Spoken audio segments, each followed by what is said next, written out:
ಮೊದಲಿಂದಾನು ಆರೋಗ್ಯ ಕಡೆ ಪೂರ್ತಿಯಾಗಿ ಗಮನ ಕೊಟ್ಟಿದ್ದಾರೆ. ಮೂರನೇ ಚಾಮರಾಜ ಒಡೆಯರಿಂದ ನಾಲ್ಕನೇ ಕೃಷ್ಣರಾಜ ಒಡೆಯರು, ಹಾಗೇನೆ ನಮ್ಗೆ ಯಾಕಂದ್ರೆ ಮೈಸೂರಿನ ನೂರಾರು ವರ್ಷಗಳ ಕಾಲದಿಂದ ಆರೋಗ್ಯ ಕಡೆ ನೀವು ನೋಡಿರ್ಬೋದು. ಓಕೆ, ನೀವು ನೋಡಿರ್ಬೋದು ನಮ್ಮಲ್ಲಿ ಅದೇ ಮೆಡಿಕಲ್ ಕಾಲೇಜ್ ಇತ್ತು, ತುಂಬಾ ಹಳೇದು. ಆಯುರ್ವೇದ ಕಾಲೇಜು, ಯೋಗ ಕಾಲೇಜು ಎಲ್ಲನೂ ತಂದ್ರು ಮೈಸೂರು ರಾಜಮನ್ ತಂದವರಿಗೆ. ಅದಕ್ಕೆ ನಾವು ತುಂಬಾ ಆಭಾರಿ. ಇವತ್ತು ನಿಮ್ಗೆಲ್ಲ ಗೊತ್ತಿದೆ, ಯೋಗ ಓಲ್ಡ್ ಅಲ್ಲಿ ಮೈಸೂರು ಇಸ್ ಯೋಗ ಕ್ಯಾಪಿಟಲ್ ಇವತ್ತು. ಅದಕ್ಕೆ ಮುಖ್ಯ ಕಾರಣ ಯಾರು ಅಂತ ಹೇಳಿದ್ರೆ ನಾಲ್ವಡಿ ಕೃಷ್ಣರಾಜ ಒಡೆಯರ್, ಮುಮ್ಮಡಿ ಕೃಷ್ಣರಾಜ ಒಡೆಯರ್ ಒಂದು ಪುಸ್ತಕನೇ ಬರೆದಿದ್ರು ಅದಕ್ಕೋಸ್ಕರ. ಸಾರಿ, ನಂತರ ಇವತ್ತು ನೋಡಿರ್ಬೋದು, ಯಾಕಂದ್ರೆ ರಾಜಮಾತೆ ನಮ್ಮ ಬೆನ್ನಿಂದ ನಿಂತಿದ್ದಾರೆ ಯೋಗದ ಕಡೆ, ಹಾಗೂ ಮುಖ್ಯವಾಗಿ ಸ್ವಾಸ್ಥ್ಯದ ಕಡೆ. ಯಾಕಂದ್ರೆ ನಿಧಾನವಾಗಿ ದಿನಚರ್ಯ ಚೇಂಜ್ ಆಗ್ತಾ ಇದೆ, ಮೈಸೂರು ಬದಲಾಗ್ತಾ ಇದೆ. ಕಳೆದ 10 ವರ್ಷದಲ್ಲಿ ಮೈಸೂರು ತುಂಬಾ ಬದಲಾಗಿದೆ. ಯಾಕಂದ್ರೆ ನೀವು ಇವತ್ತು ನೋಡಿರ್ಬೋದು, ಜನಕ್ಕೆ ಅವೇರ್ನೆಸ್ ಕಮ್ಮಿ ಆಗ್ತಾ ಇದೆ. ಅದಕ್ಕಾಗಿ ಇವತ್ತೊಂದು ಅವರು ಅದಕ್ಕೊಂದು ಇದು ತಗೊಂಡಿದ್ದಾರೆ, ಸ್ಟೆಪ್ ತಗೊಂಡಿದ್ದಾರೆ, ಥಾಟ್ ತಗೊಂಡಿದ್ದಾರೆ. ಅದೇನಾಗುತ್ತೆ ಅಂದ್ರೆ ಜನರ ಅವೇರ್ನೆಸ್ ಬಿಲ್ಡ್ ಮಾಡೋದು ನಮ್ಮ ಮುಖ್ಯ ಗುರಿ ಇವಾಗ. ಜೊತೆಗೆ ಅವ್ರಿಗೆ ಅಗತ್ಯ ಏನಿತ್ತು ಅದನ್ನ ಸಪೋರ್ಟ್ ಮಾಡೋದು. ತುಂಬಾ ಸಂತೋಷ ಅಂದ್ರೆ ಸ್ಟೇಟ್ ಗವರ್ಮೆಂಟ್ ನಮ್ಮ ಜೊತೆ ಕೈ ಜೋಡಿಸ್ತಿದೆ. ಎಂಟೈರ್ ಆರೋಗ್ಯ ಇಲಾಖೆ ನಮ್ಮ ಜೊತೆಗೆ ವರ್ಕ್ ಮಾಡ್ತಾ ಇದೆ.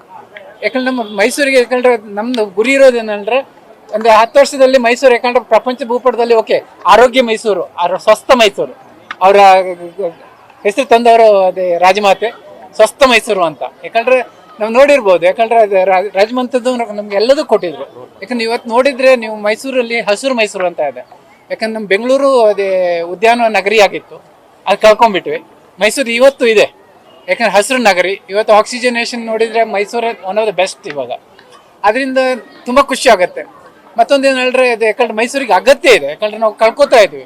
ಮೈಸೂರು ಆರೋಗ್ಯವಾಗಿತ್ತು, ಯಾಕಂದ್ರೆ ನಿಮಗೆ ಗೊತ್ತಿರೋ ಪ್ರಕಾರ ಅದೇ ರಿಟೈರ್ಮೆಂಟ್ಗೆ ಸ್ವರ್ಗವಾಗಿತ್ತು ಮೈಸೂರು. ಇವತ್ತು ನಿಧಾನವಾಗಿ ಮುಂದುವರಿಯೋದ ಇದರಲ್ಲಿ ಕಳ್ಕೊತಾ ಇದೀವಿ ಆ ಹಂತದ ಆರೋಗ್ಯದ. ಯಾಕಂದ್ರೆ ನಮ್ದು ಇವತ್ತು ಆಯುರ್ವೇದ ಇರ್ಬೋದು, ಯೋಗ ಇರ್ಬೋದು, ಮೆಡಿಕಲ್ ಸಿಸ್ಟಮ್ ಇರ್ಬೋದು, ಎಲ್ಲ ಮೈಸೂರಲ್ಲಿ ಗ್ರೋ ಆಗ್ತಾ ಇದೆ. ತುಂಬಾ ಸಂತೋಷ ಆಗ್ತಾ ಇದೆ. ಯಾಕಂದ್ರೆ ನಾವು ಕಳ್ಕೊಳ್ಳೋ ಮೊದಲೇನೆ ಎಚ್ಚೆತ್ಕೊಂಡು ಅದನ್ನ ಬೆಳೆಸ್ತಾ ಇದ್ದೀವಿ. ಇದು ಮುಂದುವರಿಬೇಕು. ಎಲ್ಲ ನಿಮ್ಮೆಲ್ಲರ ಸಹಕಾರ ಇತ್ತು ಅಂತ ಹೇಳಿದ್ರೆ ಜನರು ಪ್ರತಿ ಒಂದೊಂದು ಮನೆಗೂ ತಲುಪಬೇಕು. ಯಾಕಂದ್ರೆ ಅವ್ರು ಹೇಳ್ತಾ ಇದ್ರು, ಒಂದೊಂದು ಗ್ರಹಕ್ಕೂ ಹೋಗಿದ್ರೆ ಅಲ್ಲೊಂದು ಅವೇರ್ನೆಸ್ ಬಂತು ಅಂತ ಹೇಳಿದ್ರೆ ನಾವು, ಯಾಕಂದ್ರೆ ಸ್ವಸ್ಥವಾಗಿರ್ತೀವಿ.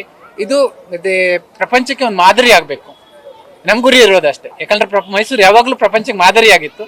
ಇದು ಇನ್ನೂ ದೊಡ್ಡದಾಗಿ ನಾವು ಇದನ್ನು ಆರೋಗ್ಯ ಇದೆಯಲ್ಲ, ಇದು ಕಳ್ಕೊಂಡ್ರೆ ಮತ್ತೆ ಸಿಗಲ್ಲ ನಮ್ಗೆ. ಅದಕ್ಕೋಸ್ಕರ ವರ್ಕ್ ಮಾಡ್ತಾ ಇದೀವಿ, ನಿಮ್ಮೆಲ್ಲ ಸಹಕಾರ. ಯಾಕಂದ್ರೆ ಅವ್ರ ಮಾರ್ಗದರ್ಶನ ಮತ್ತೆ ಅವರ ಮುಂದಾಳತ್ವದಲ್ಲಿ ಹೋಲ್ ತಂಡ ವರ್ಕ್ ಮಾಡ್ತಾ ಇದೀವಿ. ಧನ್ಯವಾದ.